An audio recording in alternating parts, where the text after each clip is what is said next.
Hi, Henry. Thanks so much for joining TDN on Zoom. I think it's fair to say that you've had a fantastic autumn season, not only as an owner, but also the Stallions have just been really knocking it out of the park. Obviously, we'll talk about their success a little bit later on. But firstly, I just kind of want to hear about the story of Newgate. How did it all come about for you to start Newgate? I think originally it was actually used for your Godolphin Flying Start business plan. So you might just tell us a little bit about that. During the flying start, we had to work out what we wanted to do when we finished the course and what our future plan was. And I'd been living in Kentucky, which had been great, and seeing guys like Peter O'Callaghan and, a bunch of young guys had done really well over there, Archie St. George. And I thought, well, if those guys can do well, I should try and do a similar thing in Australia, just buying and selling horses and boarding and so my business plan was to lease a farm and board some mares, buy and sell some mares and some weanlings, and that was the start of it. And funnily enough, the very farm that I leased 5 years after finishing the course was the farm that I used as the blueprint for my business plan. So yeah, it worked out very well. Certainly, the initial business plan that I did for the Godolphin Flying Start was, nothing like what the Newgate is today, but like in any business, you twist and you turn, you build, and things organically grow. So that's what's happened. And so, what is the scale of Newgate now?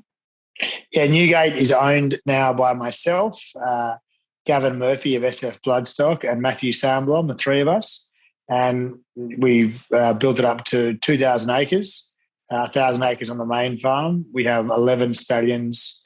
200 mares that we either own or board on behalf of clients, and we will, from a market share point of view, we're probably the third or fourth turnover wise in respect to mares bred every year in Australia, and it's been an amazing ride considering that we stood our first stallion in 2013. So it's built very quickly.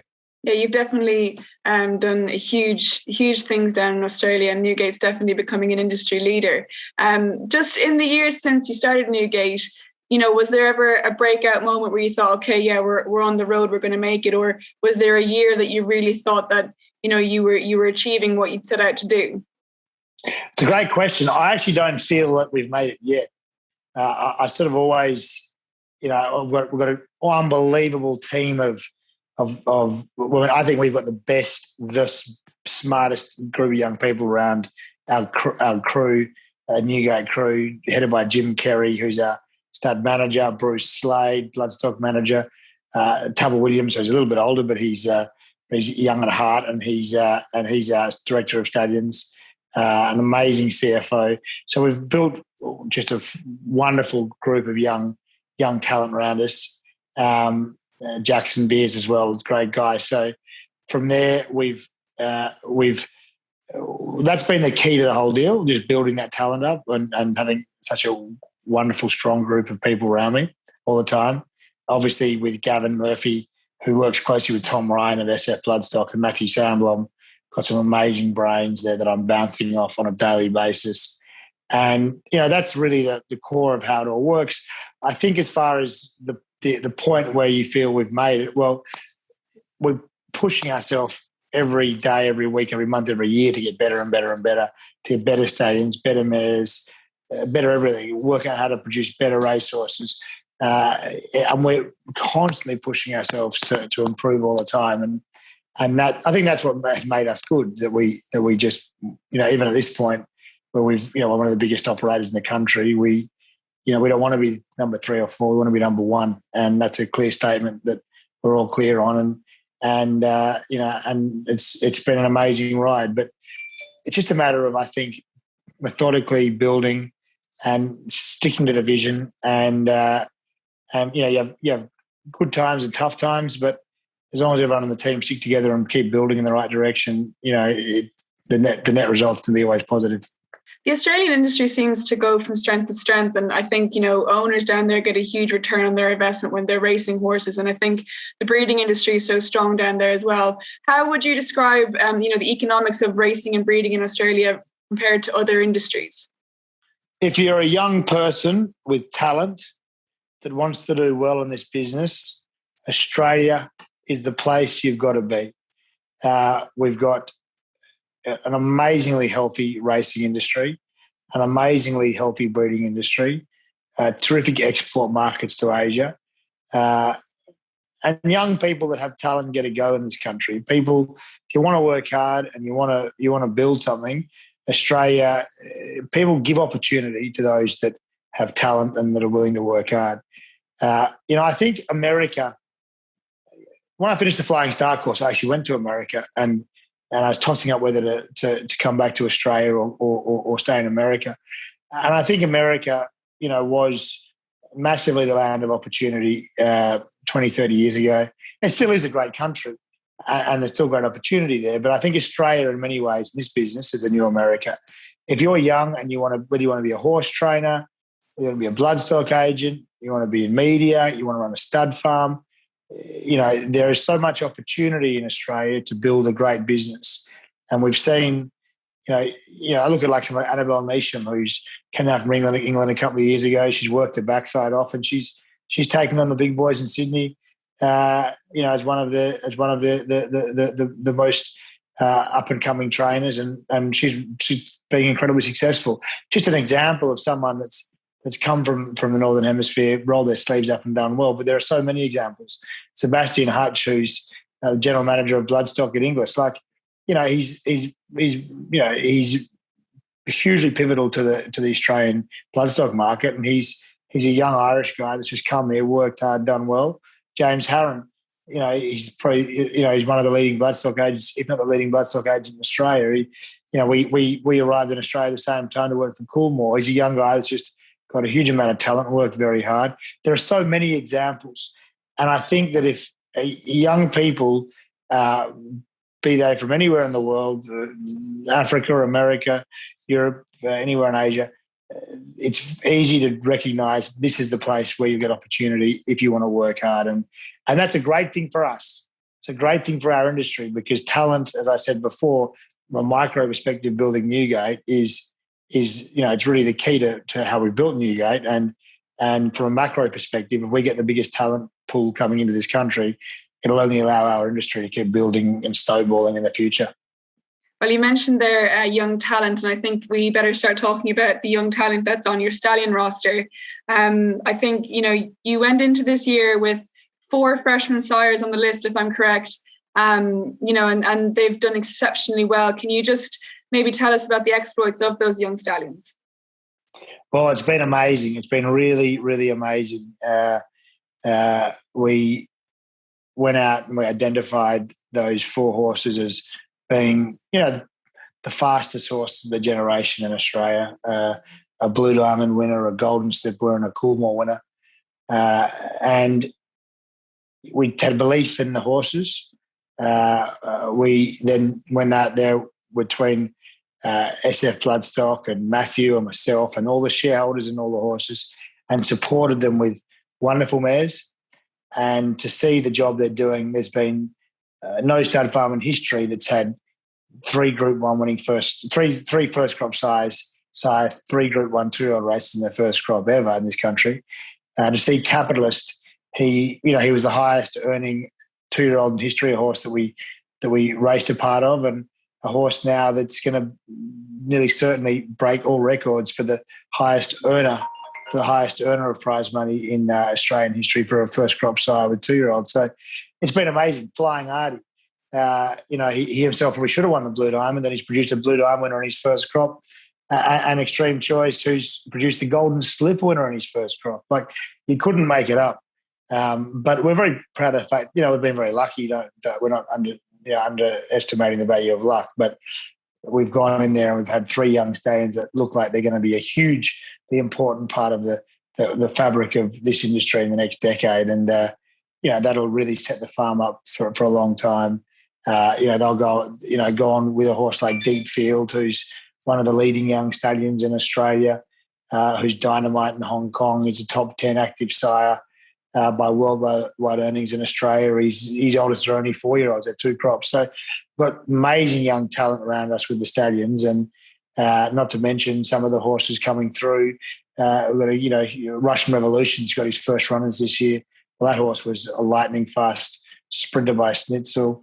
A horse like Brutal, who was just a top class son of O'Reilly, and we've got a great roster. They're all local. They all had immense talent.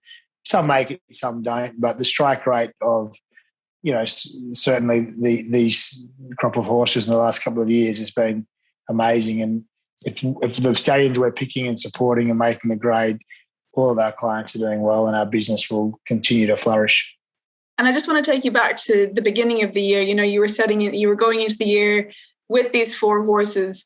How are you feeling again at the beginning of the year? You said there that you'd supported them with some very well-bred mares and were giving them a lot of support. But, how are you feeling at the beginning of the year?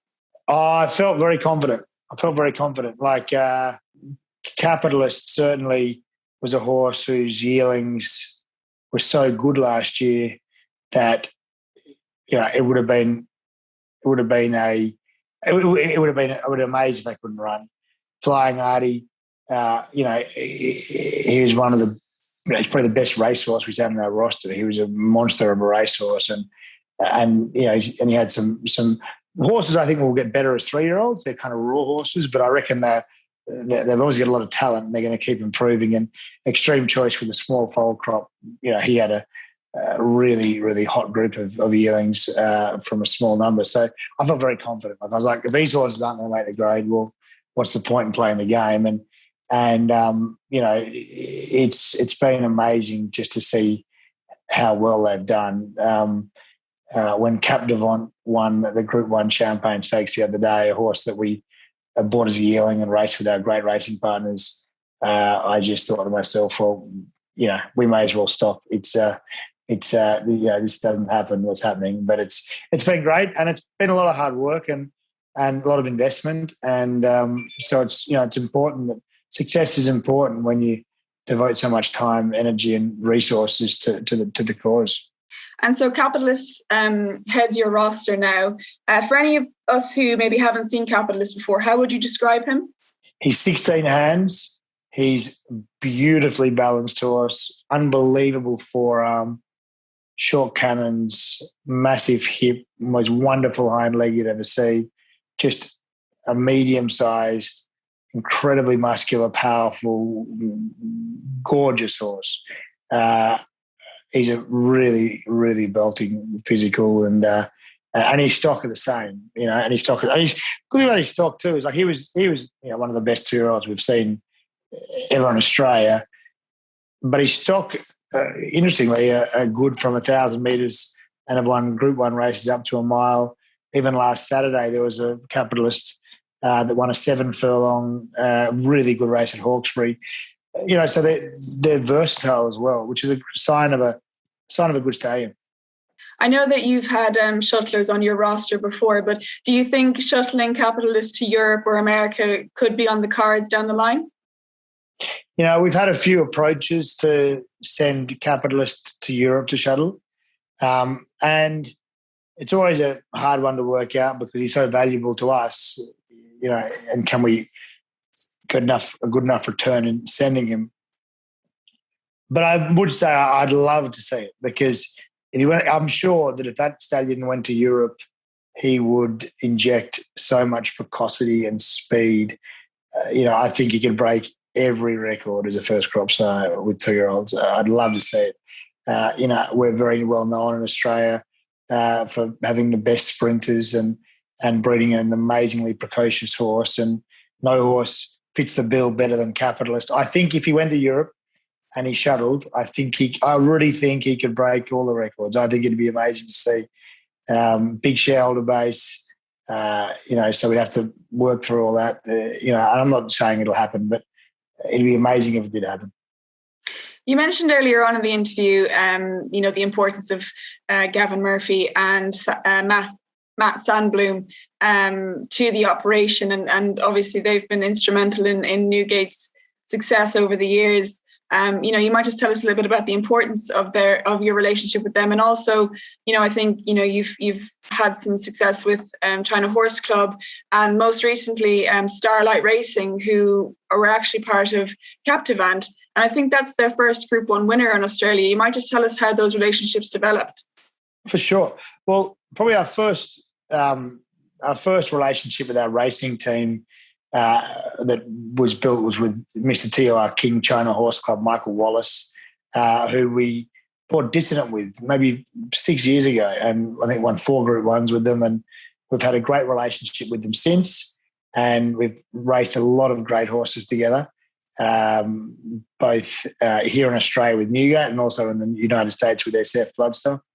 And it's been a great relationship, and we've had a huge autumn with them. And last year, Jack Wolf, who runs Starlight Racing, who's just one of the great characters, one of the great blokes, he was talking to Tom Ryan of SF Bloodstock in America and said, we've had a bit of success with the horses with SF in America. I might get involved with the team in Australia and invest with some of the Starlight partners. So Jack did his research. He does a lot of due diligence, Jack, and we spent a lot of time working through it. And he said, right, I'm in. And he took a significant piece of the deal. And it was just so great to see literally one of the first horses we bought come out and win a Group 1 2-year-old race.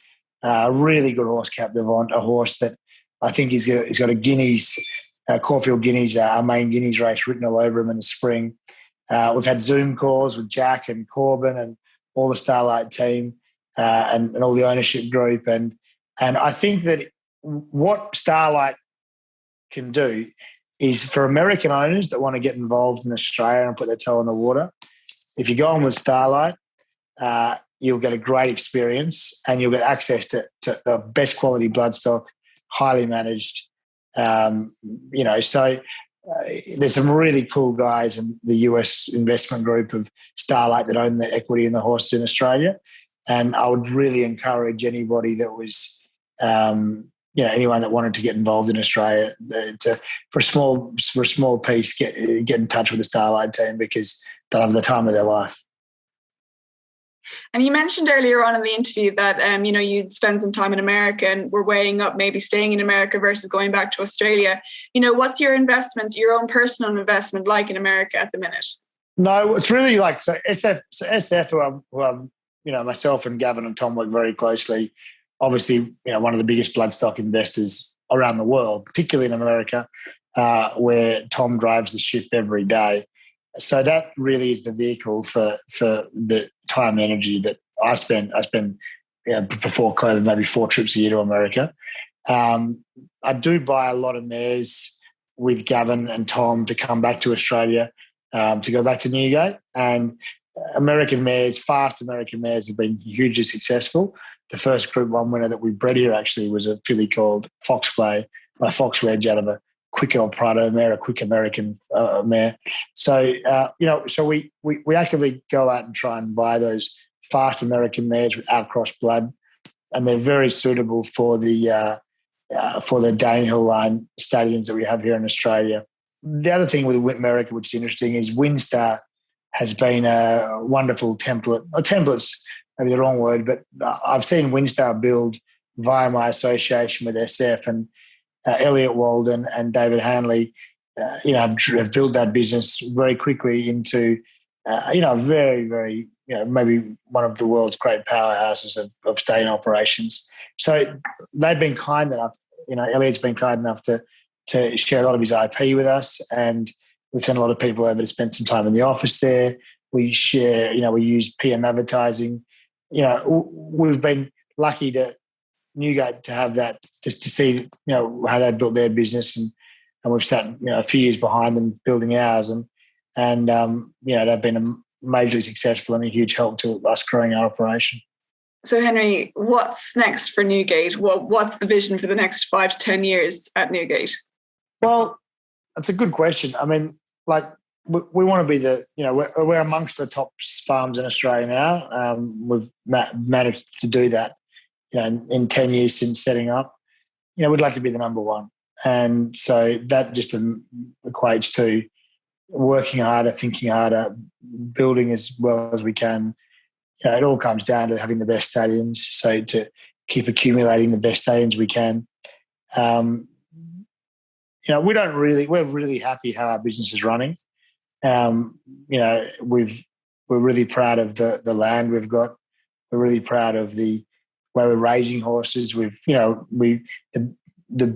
champion 2-year-old in New Zealand and the champion 2-year-old in Australia were both raised on Newgate this year, which is a phenomenal achievement by our team. So we just want to keep getting better. Like, we don't want to change our model. We love our model. It just comes around having the fastest horses and trying to do things as best we can and just trying to keep building. We have infrastructure to stand 18 stallions. We have 11 this year. So we've got room for growth, infrastructure from a perspective. And just keep building, keep doing what we're doing. On that note, talking about the raising of the horses, one of the guys who's my heroes in the world is Arthur Hancock from Kentucky, who I don't even know that well, but every time I'm in America, I badger him and pester him with questions, and he spent half a day last time I was there showing me every paddock on his farm, and I think that if anyone in the world wants to learn how to raise good horses, that's the guy who's the benchmark. We're raising more good horses, I think, than anyone in Australia pound for pound, and we've really built so much of our concept of how we do that off Stone Farm in Kentucky. He's a bit of a legend. They raise them very naturally, very raw, limited yearling preps, think about the long term, and I love that. And we've the results that have come off Newgate in the last few years have been phenomenal, and I really credit Arthur Hancock for really getting me in the mindset of, this is how it's done. Well, Henry, thank you so much for taking the time to talk to us. It's been an absolute pleasure, and it's been amazing to follow the story of Newgate and to see all the success that your stallions have had this year. Hopefully it continues, and we'll catch up with you again soon.